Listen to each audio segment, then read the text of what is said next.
How do you approach a man you're attracted to on a completely cold basis? What do you say so it's not awkward? And will a man's actions always show first and foremost what he wants?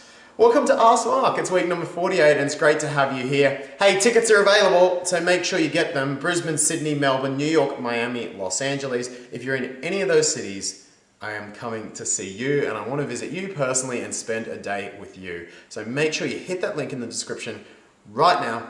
Have a look, get your tickets. I would love to see you there. Don't forget to join the Facebook group. We're having great discussions over there. The link for that is in the description too. Hit the subscribe button and the bell. And let's get going. The first question is a really cool one from Ella. And Ella says, how do you actually go up to approach them when you have never actually talked to them before? Like, how do you go up to them for the first time? Thank you for the question, Ella. This is a really cool one. And Ella, you haven't actually referenced what situation you're talking about. So I'll run through a few examples here just to give you and to give you out there some ideas on how to meet men in any sort of environment and open the conversation smoothly. The simplest is to simply reference something in the environment. And the nice part about this is, even though it's not super fancy, you can do it virtually anywhere. Whether you're in a bar, whether you're at university and something's happening around you, you can talk about structures. It doesn't matter. It doesn't have to be fancy. Anywhere where you're in an environment, my God, like the way they've done the lighting in this bar is so beautiful. It can literally be as simple as that. You can compliment him. Like, I love those cufflinks. It doesn't have to be anything fancy. It can be a compliment on him, something you've noticed on him, or something you've noticed in the environment. Aim to make it genuine, but be in the moment, be present, notice things around you, find something that you like or are interested in, and then talk to the guy about it. It can be that simple and the conversation opens smoothly. Now, another way is if you're in some sort of warm environment, and by that I mean there's a context, an umbrella context for the people who are in the environment. Say a wedding, say a networking event, say a social business dinner, something where the people have something in common. You always have a reference point from whatever the common interest is. How do you know the bride? How do you know the groom? What brings you to this event? What department are you guys in or are you in? There's all sorts of common ways you can open conversation in a friendly and curious manner and get in very smoothly and start talking to that guy. Again, this doesn't have to be complex. We build it up as this big, huge thing. I'm going to talk to him. And it doesn't have to be that at all. You can just be normal and start a normal conversation. The third way you can do it is to ask for his help, whether it's, have you read this book, or what do you think of this genre, or have you ever tried this spice? Again, it doesn't have to be too creative. You can get in, have a bit of a joke, and if the conversation falls flat, you can even add in something pretty courageous, which is, I've actually already read this book. I just wanted to talk to you because I thought you were cute. And the guy's going to be like, oh, wow, like, oh, well, thank you so much, and go direct with it. And the other way, the best way, is if you can manage it, find some playful throwaways. So find something playful that you can say in that context of where you are and where the guy is. So let's say you're waiting for the train next to him, and the train's running late. You could say something as simple as, don't you just love waiting for trains? Isn't it like just the greatest experience in the world to wait for a train that's like 12 minutes late? And just have a bit of a laugh about it. You know, he's picking up green apples from the store and you go, I'm actually impressed. I didn't know green apple men existed. It doesn't have to be fancy. Again, it can just be something funny and playful that you pull out in the moment. And the more you're able to do this, the more conversations will open with a laugh, that unexpected chuckle, and men will just open right up and want to talk to you.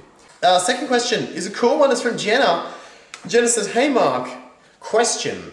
How true is the statement, if he wants to, he will? Just a random question that popped into my head. Jenna, the statement is 100% true, as far as it refers to you. Now there is a bit of a caveat that we should add in. And the caveat is this. If he wants to, beyond the things stopping him, then he will. Now, I was hesitant to tell you that because I know you're going to go, well, what are the things stopping him? The reality is this. It doesn't matter. It could be a fear of intimacy. It could be the fact that he's not in a position to go after a relationship. It could be the fact that he just lost his father. There's all sorts of things men want that they don't go for because something stops them. He can want you a 10 out of 10 and he can be scared of intimacy, a 13 out of 10, and he's not going to act on it. If he wants to, he will, applies.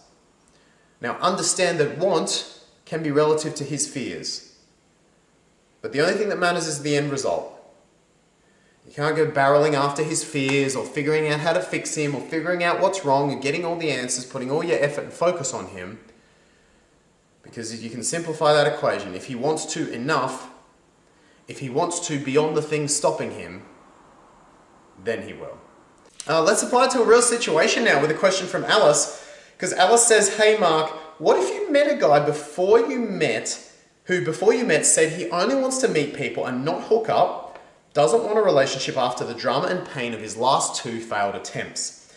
But then you're in contact every day and get to know each other, hang out with each other often, and soon, after a few months of hanging out, dinners, meeting each other's friends, movies, snowboarding, I told him I wanted more than friends and I had feelings for him and that I couldn't hang out with him anymore if it didn't go ahead.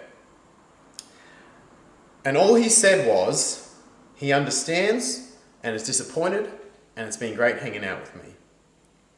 But then he continues to contact me and tried to still hang out with me. He never said he felt the same way, nor did he ever say he liked me. Now it's been a few months and he has moved away for 5 months for work, but we are in contact almost every day, every other day. And he is the main one initiating the conversations. How do I get him to admit his feelings or lack thereof? So I can move forward from hoping. Let's go back to exactly what Jenna said. If he wants to, he will. His actions are showing that to some extent he wants to. Right? He wants to enough that he wants that boyfriend benefit of companionship. He wants that boyfriend benefit of support. He wants to feel that loving companionship side. It's clear from his actions that he wants that. He's not after sex. He's borderline not after exclusivity. He's enjoying the excitement of having Alice in his life, and he's definitely loving the companionship. But what's he doing about it? Let's go to the true statement. If he wants to, beyond the things stopping him, he will. What are the things stopping him? Fear of previous relationships, probably a fear of intimacy, fear of commitment, whatever. It doesn't matter. Simplify it back down. If he wants to, he will. And the fact is, for whatever reason, for whatever thing's stopping him, he hasn't. So Alice, it's now on you to put boundaries in place. Give him time, perhaps take 30 days, 60 days to just get your own emotional state back to normal, get your emotions out of it. And then you'll be able to make a clear decision about this guy. And if he misses you enough then, if he decides that, hey, this woman was amazing in my life, can't live without her support, companionship, by my side, talking to her, well, now I want to get over those things that were holding me back. But until he makes that decision, he doesn't want it enough. Well, that's the video. Thank you for watching. Let me know your thoughts, comments, questions, etc. all below, as you always do. Give the video a thumbs up, hit the subscribe button with the little bell next to it that you get notifications. Don't forget to join the Facebook group and get your tickets for the US Australian tour as well. Thank you for watching, and I shall see you in Ask Mark next week.